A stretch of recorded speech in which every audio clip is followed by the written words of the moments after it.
그럼 우리가 들은 오늘 예수님의 복음은 일반 군중과 제자들을 대상으로 하신 말씀인데, 그 내용은 일반 군중이나 제자들이 아니라 율법학자들과 바리사이들에 대한 이야기입니다. 율법학자들과 바리사이들은 모세의 자리에 앉아있다.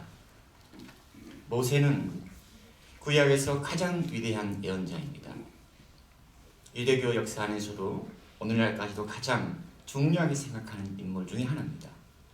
우리가 알듯이 모세는 이스라엘 백성을 이집트 종살이에서 빼내서 홍해를 건너가게 했고, 또 결정적으로 시나이 산에서 야훼 하느님을 만나서 십계명을 받은 인물입니다. 모세는 구약 성경을 보면 출애굽기를 시작으로 해서 레위기, 민수기, 신명기 다 나옵니다. 우리가 이 네 성경에 창세기를 합해서 모세오경이라고 부르는데, 그만큼 모세는 이스라엘 역사 안에서 최고의 자리를 차지했던 예언자입니다. 그래서 율법학자들과 바리사이들은 모세의 자리에 앉아있다, 이 말씀은 바로 그들이 모세가 차지했던 사회적, 종교적 위치에 있다는 것이고, 그만큼 중요성과 권위가 있다는 뜻입니다.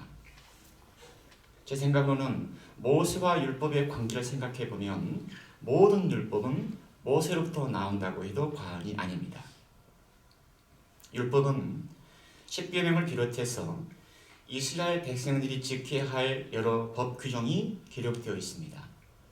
한마디로 말하면 율법은 이스라엘 백성들을 유대인들의 삶의 지침서였습니다. 그리고 율법학자들은 이러한 율법을 해석을 하고 사람들의 일상생활 속에서 율법을 살아가도록 어떻게 적용해야 하는지를 제시했던 사람들입니다. 오늘날 편으로 말하면 그들은 종교 지성인들이었고 법률 전문가들이었고 신학자였습니다. 그런데 오늘 예수님은 제자들에게 그들이 말한 것, 저 율법은 지키되, 실행하고 지키되 그들의 행실을 따라하지 말라고 말하는 겁니다. 예수님 시대의 유대인의 삶을 규정했던 것을 한마디로 말한다면 그건 율법입니다. 율법을 따라 살아가는 것이 야훼 하나님께 경배하고 하나님께로 가는 길이었습니다. 그러나 역설적으로 이 율법이 사람들의 삶을 힘들게 했습니다. 율법 그 자체가 잘못된 것이 아니라 율법학자들은 성문으로 내려오는 그런 율법을 바탕으로 해서 600개가 넘는 새로운 규정을 만들어냈습니다. 그리고 이를 지키도록 했고, 이 규정을 지키지 못하면 죄인으로 분류를 했습니다. 제가 복음서를 보면서 과연 율법학자들과 바리사이들에게 있어서 율법은 무엇이었을까? 오늘 우리가 마태복음 23장의 한 부분을 읽었는데, 마태복음 23장 전체가 위선자에 대한 책망이라는 작은 타이틀을 달고 있습니다. 그 내용을 보면 대부분 전부가 바리사이 율법학자들에 대한 어떤 이런저런 행동 거지들을 낱낱이 적고 있는 내용들입니다. 오늘 복음에 조금 더 앞으로 가면은 예수님은 그들에게 너희들 안에는 착취와 탐욕이 가득 차 있고 너희의 겉은 그럴싸해 보이지만 그 속에는 죽은 사람의 뼈와 죽 썩은 것들이 가득 차 있는 회칠한 무덤이다. 겉으로는 옳은 사람처럼 보이지만 속은 이성과 불법으로 가득 차 있다. 제가 보기에 율법학자들에게 있어서 율법은 그들의 자신들의 권력을 유지하는 원천이었습니다. 오늘 복음에서는 그들의 행실이 어떠한가에 대해서 아주 상세하게 나열되어 있습니다. 그들이 하는 일이란 모두 다른 사람들에게 보이기 위한 것이다. 저는 묵상을 하면서 여기에 멈추는 거예요. 내 삶을 살지 못하고 다른 사람들에게 보여주기 위한 삶이라는 게 얼마나 고단할까? 내가 살고 싶은 삶을 살지 않고 주변 사람들을 의식하고 거기에 나를 맞추면서 살아간다는 것이 도대체 어떤 삶을 말하는 걸까? 나는 어디에 있고 내 삶은 누구를 위한 것일까? 어떻게 다른 사람들에게 보여주기 위한 삶을 살아갈 수 있을까? 이런 생각이 올라오는 겁니다. 율법학자들은 이 이마나 팔에다가 성구를 넘는 갑을 크게 달고 다녔다고 합니다. 오늘도 마찬가지입니다. 제가 오래전에 이스라엘 성지순례를 갔을 때 랍비들이 그 그렇게 옛날 전통에 따라서 이마에다가 어떤 몸을 붙이고 있었습니다. 율법의 중요한 내용들을 적어서 그것을 작은 상자에 넣고 그리고 여기에 달고 다니는 겁니다. 어쩌면 그것은 율법학자들의 어떤 외적으로 드러나는 권위입니다. 문제는 그러한 정당한 권위를 넘어서서 그들의 권위의식에 사로잡혔다는 겁니다. 율법을 적은 성구를 이마에 달고 다니는 것이 내가 율법을 이렇게 살아서가 아니라 자신이 율법 선생이라는 것을 어떻게 보면 과시하는 것일 수도 있고, 더 나아가서 보면은 자신과 율법 자체를 동일시하는 효과도 있습니다. 회당에서 높은 자리를 즐겨 찾고 사람들부터 인사받기를 좋아하고 사람들이 자기를 부를 때마다 랍비, 선생님이라고 부르는 것을 좋아하는 사람들, 대체적으로 권위의식을 내세우는 사람들은 제 이해로는 예면이 빈약한 사람들입니다. 건강한 자존감이나 자긍심이 부족하기 때문에 외적인 자리에 연연하고 그 자리가 바로 자신이고 자신의 인격이라고 생각을 합니다. 이것은 대단한 망상입니다. 오늘 예수님이 당신의 제자들에게 율법학자들과 바리새인들의 행실을 낱낱이 말씀하시는 것은 제가 볼 때는 두 가지 이유 때문입니다. 하나는 그들이 이스라엘 백성들을 하나님께로 이끌어갈 그런 아주 중요한 이치에 있음에도 불구하고 자신들도 그런 삶을 살지 않았기 때문에, 그리고 율법을 지키기에 힘겨워하는 일반 민중에 대한, 일반 사람들에 대한 연민 때문에 나온 이야기입니다. 그들은 무겁고 힘겨운 짐을 묶고 다른 사람들 어깨에 올려놓고 자기들은 그것을 나르는 일에 손가락 하나 까딱하려고 하지 않는다. 이어서 예수님이 너희 가운데서 가장 높은 사람은 너희를 섬기는 사람이 되어야 한다. 누구든지 자신을 높이는 이는 낮아지고 자신을 낮추는 이는 높아질 것이다.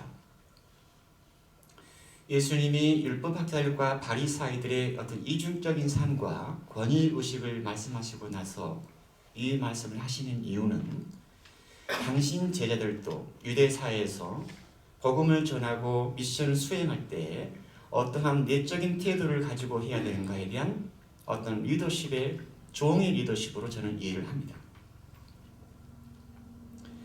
보통 보면은 우리 신자들 중에 개신교에서 온 형제들이나 자매들이 섬긴다는 표현을 자주 씁니다. 사실 그렇습니다. 근데 우리 카톨릭은 그렇게 섬긴다는 말을 별로 안 씁니다. 이 용어를. 섬긴다라는 것은 원뜻은 봉사입니다. 자신을 낮춘다라는 것은 비굴한 태도가 아니라 겸손을 말합니다. 원문을 보면. 그래서 우리가 섬기는 사람, 높은 자리, 큰 자리에 있으면서도 위세 부리지 않고 자신을 낮추는 사람을 우리는 참 겸손한 사람이라고 말을 합니다. 여담이지만 오늘 형제님이 저한테 이런 말을 했어요. 신부님, 저는 집에서 서열이 4번째입니다. 왜요? 첫 번째 서열이 제 와이프고요. 두 번째가 제 아이들이고요. 세 번째가 우리 강아지고 네 번째가 바로 저입니다. 가장다운 대접을 못 받고 있습니다. 아, 그래요? 참 그 자리가 겸손의 자리겠네요. 복음의 자리네요. 복음을 살아갈 수 있는 자리.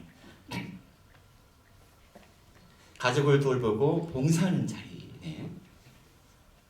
그래서 일주일에 한 번씩, 몇 번씩 설거지를 한다든가, 요리를 연구해가지고 아주 맛있는 음식을 만들어서 아이들을 즐겁게 해준다든가, 하다못해 강아지를 목욕을 시킨다든가, 하루에 몇 번씩 집 청소를 한다면 누군가가 형제님을 아마 높여주겠지? 4번째 자리, 축복의 자리입니다. 제가 영어 문장 하나 읽어드릴게요. Pride makes us artificial, humility makes us real. 교만은 우리를 인위적으로 만들고 겸손은 우리를 리얼, 진짜로 만든다. 말을 좀 바꿔보면 교만하면 부자연스러워지고 겸손하면 진실해진다.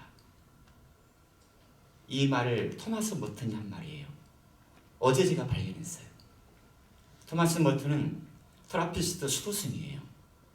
20세기의 가장 위대한 영성가 중에 한 사람이고, 그리고 뛰어난 작품들을 써낸 저술가입니다. 교만은 인위적이고 부자연스럽다. 하지만 겸손은 우리를 리얼, 우리를 진짜로 만든다. 그리고 겸손하면 진실해진다. artificial, 인위적인 것, 자연스럽지 못한 것, 그것은 거짓일 수 있습니다. 사람과의 관계 안에서 뭐뭐 인체하는 것, 그것은 건강한 관계를 맺고 유지하는 데 도움이 되지 않습니다. 자신의 내면과 상반되게 말하고 행동할 때 우리는 진정한 의미에서 관계 맺기에 실패합니다. 결국은 서로 간의 진실과 진실을 만났을 때에만 그 관계는 건강하게 맺어지고 유지됩니다. 교만이 우리를 인위적으로 만든다. 참 생각거리를 많이 줍니다. Pride makes us artificial. 인위적으로 만든다. 내 모습이 아닌 다른 모습. 진짜가 아닌 가짜. 이것은 나와 나 자신과의 분열입니다. 한마디로 말하면 내 안과 밖이 다르기 때문에, 나의 진실이 아닌 거짓이 나오기 때문에 서로 간의 관계 안에서도 결국은 단절이 일어납니다. 그래서 이렇게 생각하다 보니까 겸손은 단지 작은 어떤 삶의 태도라기보다도, 작은 행동이라기보다도 겸손은 나 자신을 거짓이 아닌 진짜 리얼, 진짜 자기를 만들어가고, 겸손한 사람은 사람과의 관계 안에서도 서로를 건강하게 연결시킨다. 이렇게 좀 이해가 되는 겁니다. 끝으로 너희는 스승이라고 부르지 않도록 해라. 너희의 스승은 한 분뿐이시고 너희는 모두 형제다. 다르게 말하면 모두가 수평적인 관계라는 뜻입니다. 비록 사회적인 위치나 어떤 조직체 안에서 높낮이가 있겠지만 그건 어디까지나 주어진 임무나 어떤 소명에서 나오는 것이지 그 사람의 인격이나 존엄성에는 높낮이가 없다는 뜻입니다. 내 생각에는 우리는 어떠한 자리에 있든지 간에 각자의 인격이 있어야 됩니다. 권위가 있어야 합니다. 어떤 자리에서 나오는 권위가 아니라 인격에서 나오는 권위를 말합니다.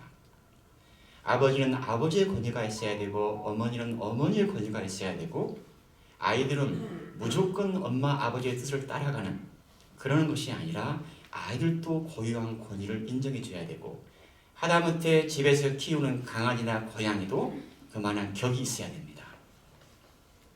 하나님의 눈으로 볼 때는 모두가 수평적인 관계입니다. 결국은 진정한 권위는 그 사람의 인격과 삶의 태도에서 나온다는 겁니다.